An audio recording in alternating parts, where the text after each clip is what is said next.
All right, I hope you're enjoying your breakfast, brunch, whatever that is.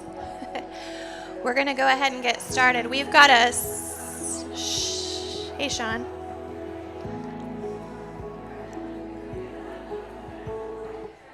There we go.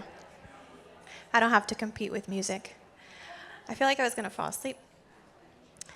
So this morning we have a special guest, Stephanie Holbrook. She is a staple in our community. Several years ago, she started a nonprofit in town called Wings of Change, and she does a lot of outreach to the community, teaching about pollinators and all the wonderful native plants, what to plant in your yard, what to plant in your windowsill. So if you're like apartment life right now, or a townhouse house, or you rent and you're like, I don't know if this is for me, I bet you're going to be able to take away some fun things. And then we get to do a little fun stuff after that we get to take home. So if you could give a warm welcome, I'll go ahead and bring up Stephanie.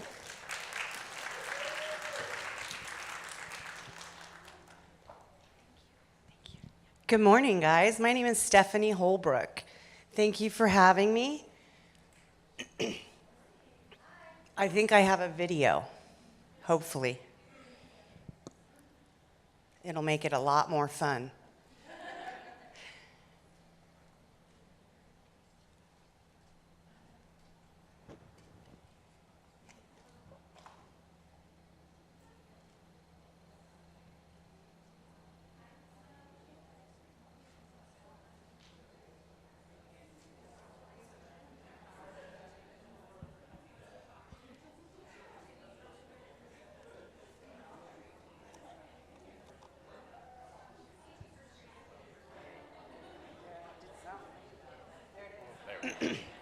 All right, here we go. So thanks again for having me. My name is Stephanie, and I'm right here in Fallbrook. I live on Fig Street, kind of by the library in town. And I started the nonprofit in 2020. We became an official nonprofit in 2021. And our mission is to spread the word about the importance of butterflies, bees, and pollinators and plants.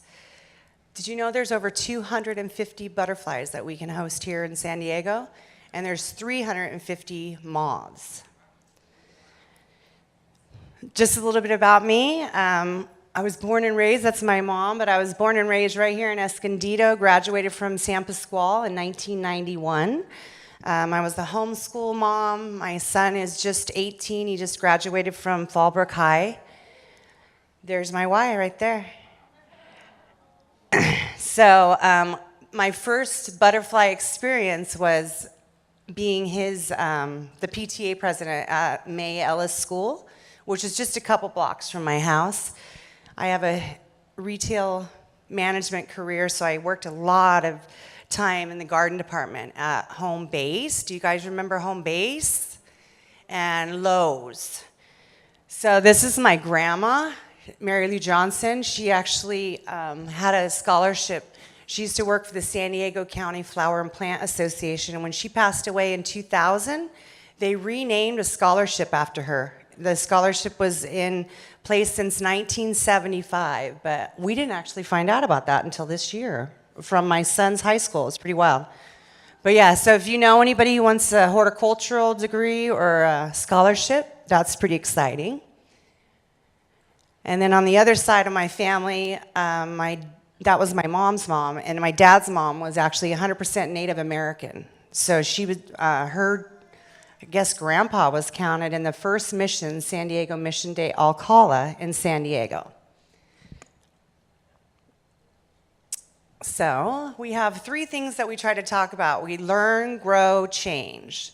So the first thing, we learn about a seed. Every butterfly uses a different host plant. So for instance, monarchs need milkweed, right? There's all kinds that we introduce a new seed and a new butterfly each month and invite you to become the Wings of Change with us. One of my favorite plants is buckwheat because it hosts 54 different butterflies. It's a bank stabilizer. It's evergreen, so in the summertime it actually helps stabilize the bank, and it holds water, so it's actually a fire retardant. You probably see it. It's a little white flower. One really cool thing, you guys remember the fires that happened on 76? So in 2007, we passed a law that said if there was a fire, we had to reseed it with native grasses on any of the state routes. So you can notice on 76, that got reseeded with California native. And if you go down like the frontage road 395, that one didn't get reseeded with natives. So you can super see the difference. Feel free to stop me, you guys. So why do we need butterflies? Why are they different than a bee? First of all, there's 5 different butterflies that will migrate. So some of you might have seen the painted lady. It looks very similar to a monarch. They live in the desert, and they go all the way to Utah every year, twice. And then the monarchs, they can travel 3,000 miles one way to get to the overwintering spots. And the reason they're so important is you can see it's a little hard, but they have a proboscis, and it unfurls from their mouth part. And so they really help pollinating tubular flowers. And when they go from one environment to the other, long distance pollinators help to balance the cooties, if you will, right? We need to have that go back and forth. Lots of us see butterflies on plants. This is a non-native plant. Lavender is a non-native. So that means that the butterfly is, and you see a bee back there too, they're just gathering nectar, but that's not actually what they need to lay their larvae on. This is a monarch, and inside this you can see there's a pupa up above, and then there's a caterpillar. So this again is, there's some milkweed in there, but they're actually on salvia, which is another just nectar source. But at the end of the day, monarchs need milkweed to lay their egg on, and then they need a flower to get nourishment. Some of the other butterflies, each month I talk about a different butterfly. So this one is the California sister butterfly. And the reason you probably don't see her is because she eats poop. She eats wet mud or poop. And then sometimes, this is the painted lady. I talked about her.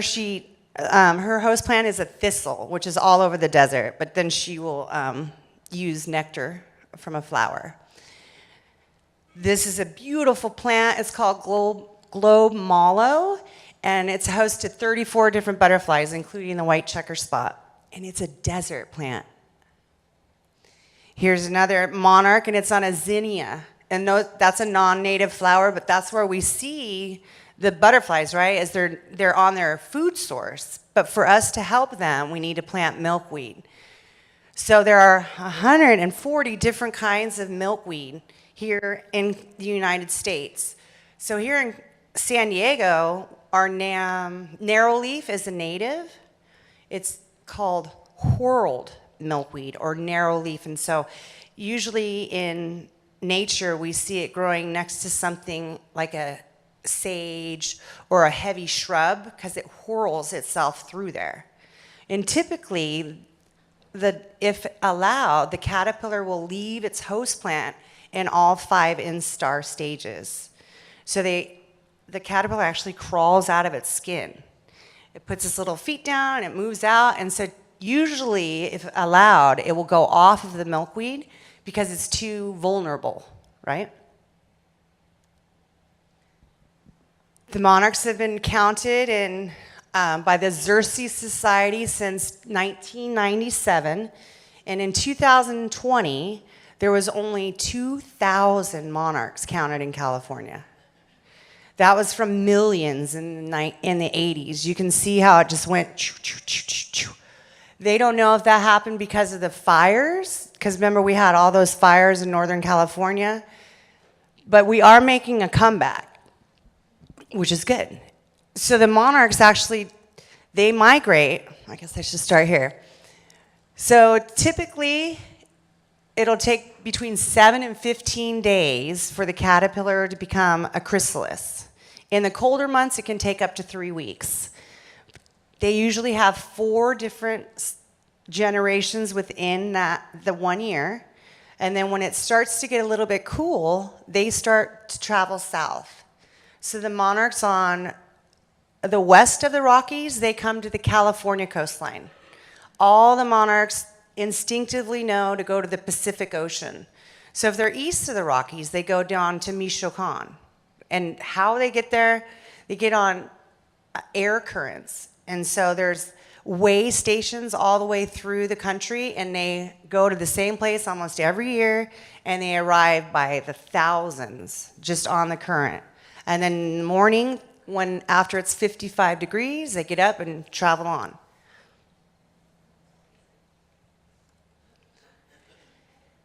So that's all the stages of the life cycle. Again, there's the butterfly, the pupa, and that's a J. That's what they do right before they make their thing. A monarch egg is like the tip of a pin. Like it's the smallest little tiny dot. Remember I said there's 5 different stages? So when they come out, they're really tiny. And then by the end, they put their little feet down and they crawl out of it. It's pretty cool. These are monarchs overwintering, and this is what they do in the trees. These are on roosting sites, so as they travel down towards the south, they'll typically go on eucalyptus or fir trees. And although a butterfly only weighs about an ounce, all those butterflies can break a limb, for sure.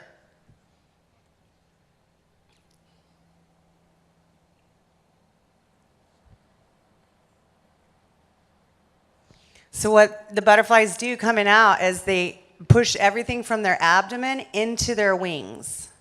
So you'll see that their abdomen's getting shorter and their wings are filling up.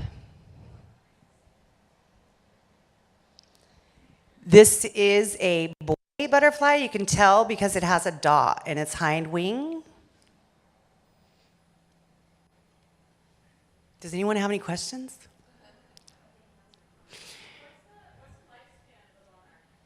Typically, they'll live between 3 to 4 weeks. The last cycle, the last generation, they live a lot longer, but they don't do the same thing. They usually hang out in trees and they don't fly. And the ones in the last generation, they have an elongated wing so they can go further. One of the things that they're noticing in the southern parts of the United States, Texas, Arizona, San Diego, they're not migrating, and the last generation isn't getting that elongated wing. They think they're just changing.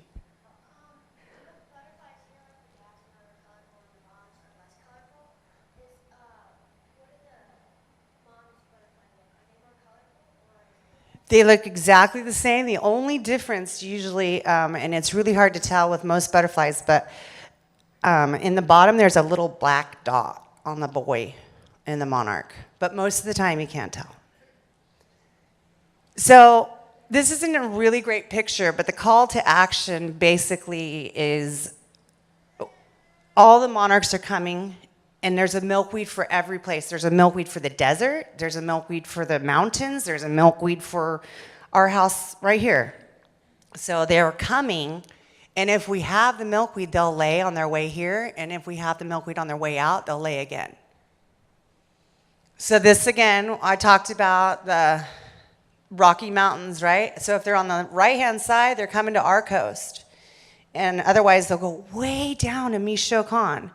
So Michoacan, it's a big mountain range, and one side of it is protected, and the other side, unfortunately, has been logged. And so they've lost, last year they had 5.5 hectares, and now they're down to 2.3. So they're just completely losing their place to live down in Mexico.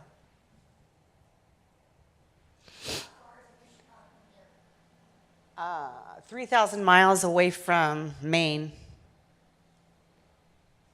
More overwintering monarchs. So this is what they do. This is probably Michoacan, but this is they just come down and they mud puddle. And then for whatever reason, once it warms up a little bit, the male and the female will drop together, mate, and then carry on.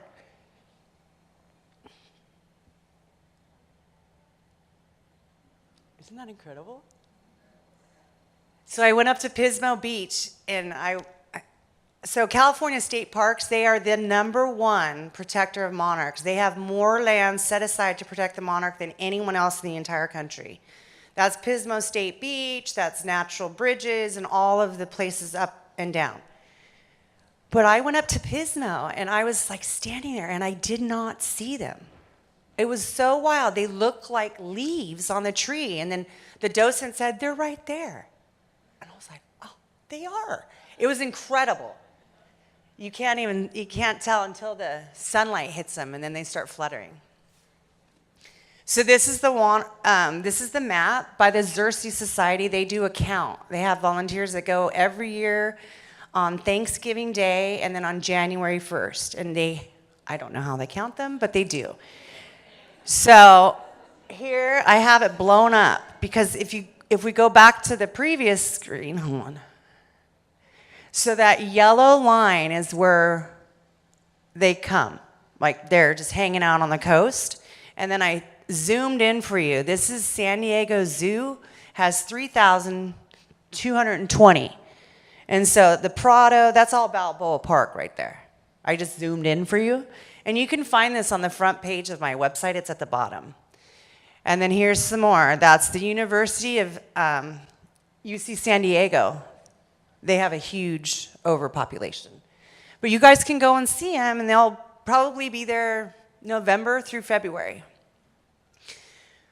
The call to action is, so monarchs need milkweed, but every butterfly just needs a different plant, right? If we planted buckwheat, that'd be good. The call to action is, how many people can tell me that they have milkweed at their work, at their home, at their everywhere, right? Who has milkweed anywhere? Right?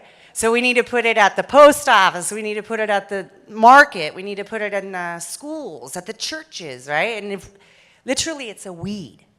And if we just put it right next to something that it won't eat, then it will be pretty, right? Because we don't want everything eaten by bugs. Lots of the places that we live in are super beautiful, but there's no butterfly love there, right? No butterfly love. No pollinator love. More of the same. More of the same. This is a California native desert. You can see there's poppies and there's actually some milkweed in there. And so that would be my dream, right? This is actually just outside of Palmdale, and it's kind of hard to see, but last year or a couple years ago, it was like Doritos. Those are California native wildflowers that you see. And so again, if we look at the city, there's hardly any flowers. Butterfly habitat is a nectar source, right? Something for the butterfly to lay their eggs on, and then a food source within 3 feet. We talked about it a little bit, but one of the things that butterflies do is they do mud puddling. And they will go to wet mud, and they have proven that those generations or those butterflies are stronger for whatever reason. But yeah, they don't eat flowers. They like wet mud and poop. Some of them use rotting fruit. And you can see it's proboscis down there. But how many people leave rotting fruit out in their yard?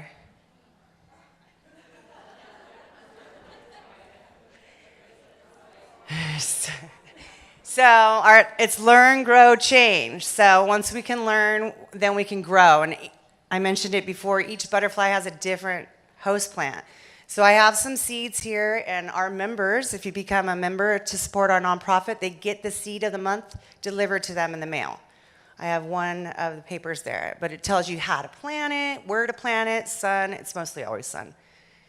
And then hopefully we can just put them somewhere in our yard and we can help the butterflies. One little seed at a time, that's the idea.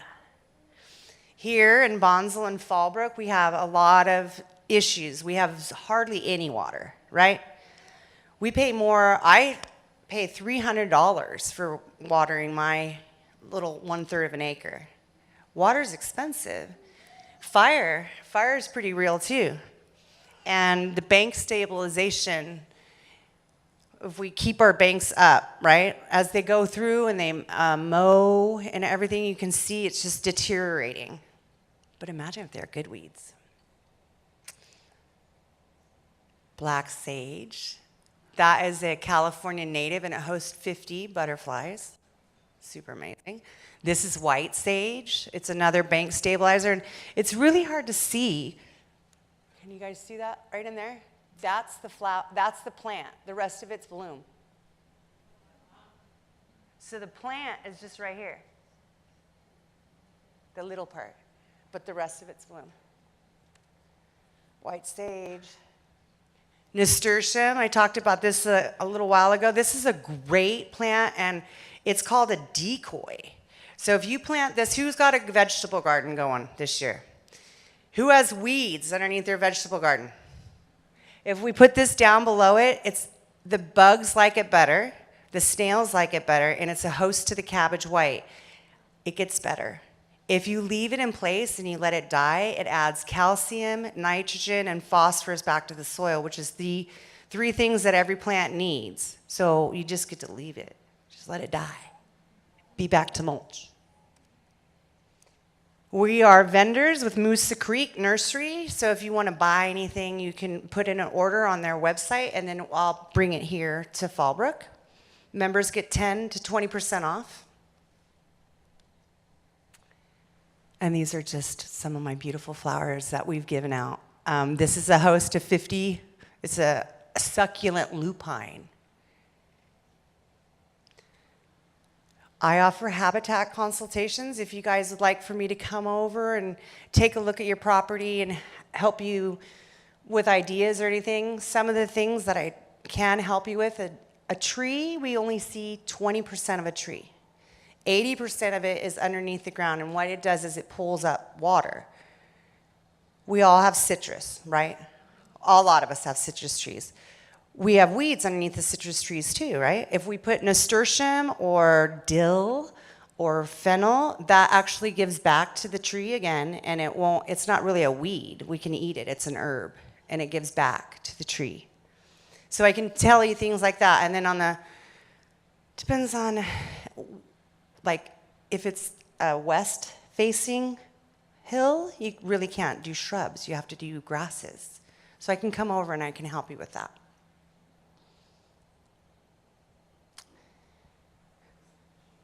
What is that? I don't know what that is. How do I get that out of there? I don't know. So this is the Xerces Society again.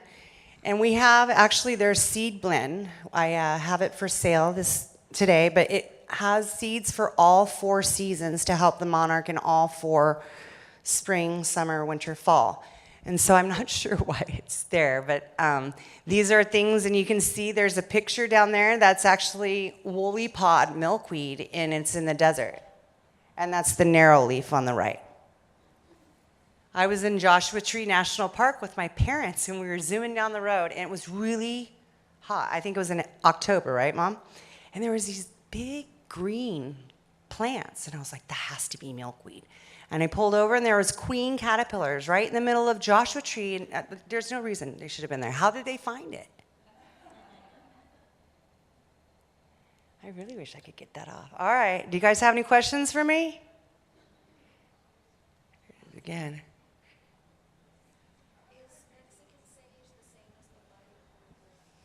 Mexicans, there's lots of different kinds of sages. Purple. Yeah, that one is non-native. I think it's from Arizona, but it doesn't matter. I mean, it's still a pollinator. I mean, it's definitely a good nectar source. But if we want to help the butterflies, then we need to make sure that we put the native sage with it. Do butterflies only lay eggs once, or That's a really good question. Do butterflies lay one egg or many? So lots of butterflies will lay one egg at a time, but sometimes you can see like the mourning cloak, for instance. They will lay, it's a really cool picture, but they'll lay a 50 on the bottom of one leaf. And mourning cloaks, they're really cool. You probably may have seen them. They usually all go together when they make their pupa. So at my mom's house, there was like, how many? 15, 20? All just right there. And one of the things they say about them is that it's the first sign of spring. Harbinger of spring. And usually in the colder spots, like in the birch forest in Canada, they'll all emerge from the forest at once.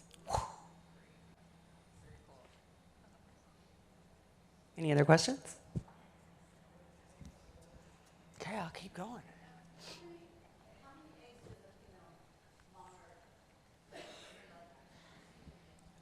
That would be a really hard question to answer, but I can tell you that once the female gets, like, we call it egg bombing.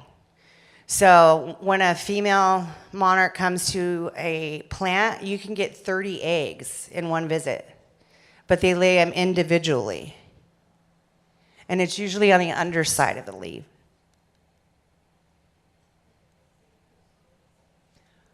So in 2022, it was internationally endangered, the monarch. And so this year they actually might make it nationally endangered, but we haven't done that yet. Oh, OE. I can't say that word. I just call it OE. It's a Latin name, and what that happens is the butterfly actually gets a protozoan parasite on their abdomen. And so then when it's on the plant, the caterpillar takes it and it keeps going for generation to generation. So OE typically lives on, it can live on any kind of milkweed, but tropical milkweed, which is from Mexico, it doesn't die back. So it seems to keep it harder, or it makes it last longer. And once OE is on a plant, it stays on the plant. So the future generations don't have any hope because it's just the parasite. So a lot of people say we're not supposed to have tropical milkweed, but we are really close to Mexico. So it's almost native, right? Just cut it back. We're good gardeners. I really wish I could get that off. There's the mark. You can see the dot. So you see the dot, the female has larger veins or larger things, but then the male monarch just has that little dot in the hind wing. Does everybody see it? Right here.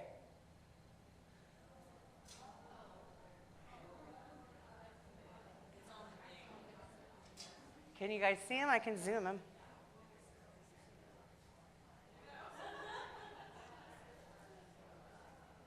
And then the female just has whiter. This is the tropical milkweed. This is the one they say could get OE more. Just cut it back. You can't see OE, but you're the butterflies. You'll notice the butterflies because they can't fly. The number one predator, question.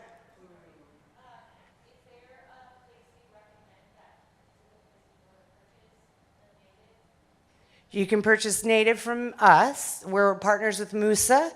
And then we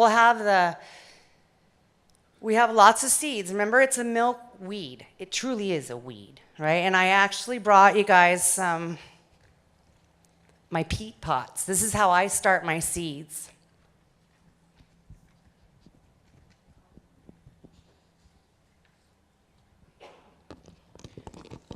So this is actually a little pot of peat, and then you can pass it around if you want. I just drop my seed in the top of there, and then once it's 2 inches tall, then I plant it. So it starts as this little hard disc, and then it becomes this really nice little squishy guy.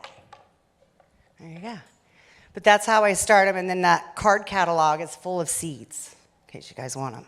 That's the easiest way. Any other questions? So the taconid fly, I call it tea fly. It is probably the #1 predator of the monarch. What it does, it's called a parasitic fly, and it will lay its larvae in the side of the caterpillar. And unfortunately, they get 3 to 1. Typically, there will be 3 flies to every 1 caterpillar. So they usually hit them in the, remember we talked about there was 5 instars? So usually in the 4th instar, and they'll just hit them right here, and then the tea fly go into the ground, and the caterpillar is just a host for the fly.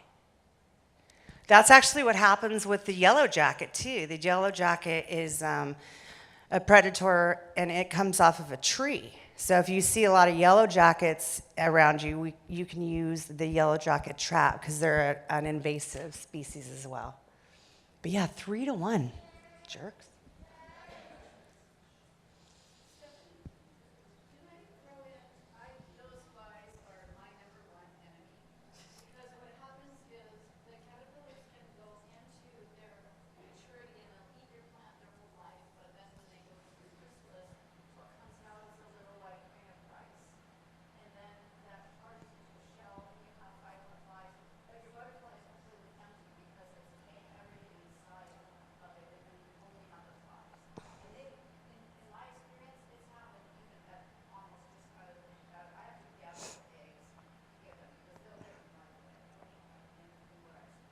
So you can see in this picture, there's little white strings that come off of them.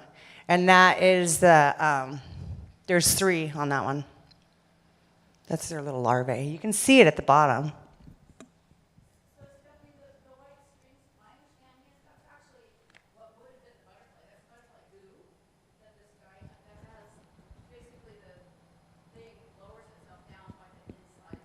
Correct. It's like a little tiny grain of rice is what it looks like. And then it becomes a little red. It's bizarre. This is narrow leaf milkweed, whorled milkweed.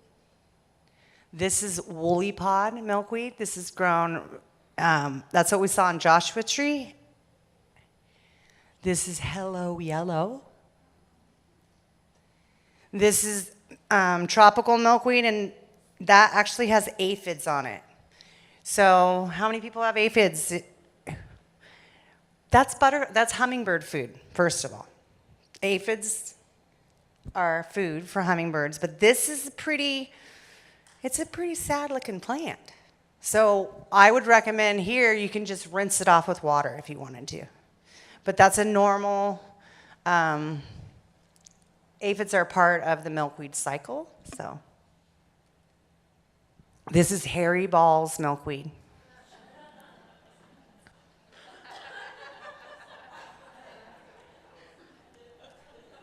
You guys can order from Moosa Creek. And then the last thing we learn, grow change. So change is putting something in and making sure that we tell someone else about it, right? Butterflies are pollinators. They're really important. And without them, we wouldn't have any food. Last thing, I forgot to bring it and talk about it, but mulch is vital. Hollow sticks are super important for our native bees. So we wouldn't really understand it, but I took a pollinator steward certification this summer, and our native bees actually use that stem like a hollow stick, and they keep making their larvae, and then in the spring they'll emerge from the hollow stick or underneath the mulch. So unlike a beehive, right, like we think honeybees and there's a hive, our native pollinators use holes in sticks and ground. One of the other things that I learned about, pieces of old dead wood, we don't hardly have that anywhere, right? No one leaves like pieces of wood out. But they recommend that you drill in different sized drill holes so that way the bees have a place to stay overnight. Because they just need an overnight hotel.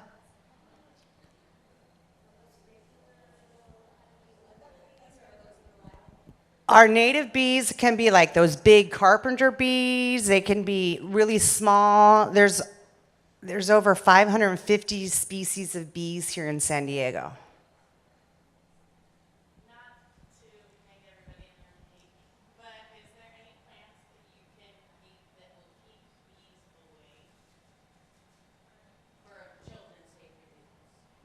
Yes, you can.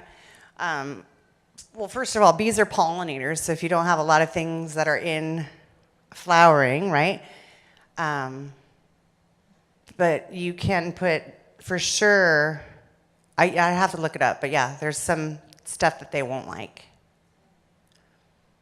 I've been chasing bees lately. Is anybody following me on Facebook? If you're not, please do. But I've been actually going and moving bees. It's pretty wild. I take them to bee farmers. I got an aggressive hive the other week, and there was probably 500 bees on my head. It was wild. I'll show you a picture.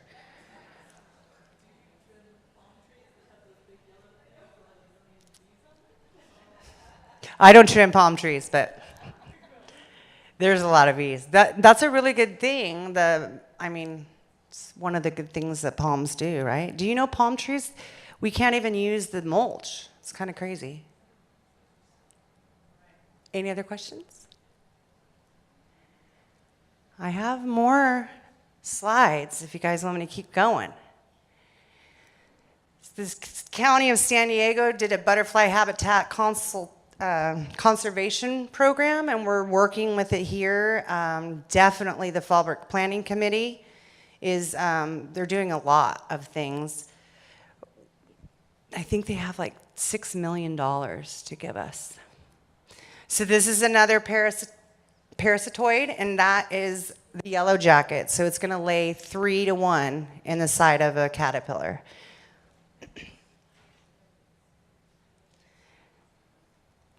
Has anybody heard of Brick and Barn?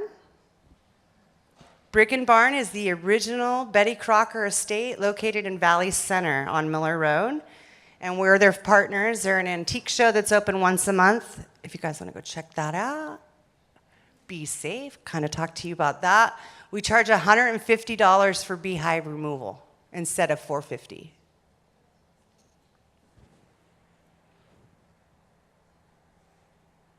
That's a honeybee. Bees have pollen baskets. Do you see right back here? That's actually they're just little baskets that collect the pollen, and that's how they help make food. I think that's it. No more questions? Thank you guys very much.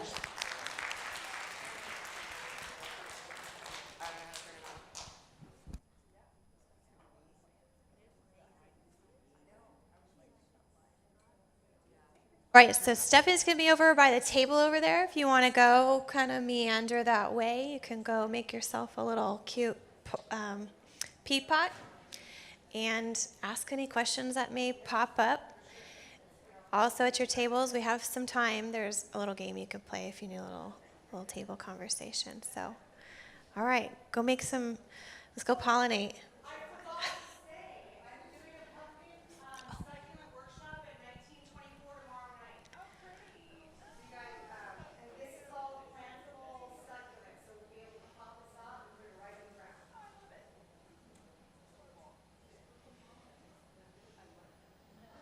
I want to go. All right, go have fun.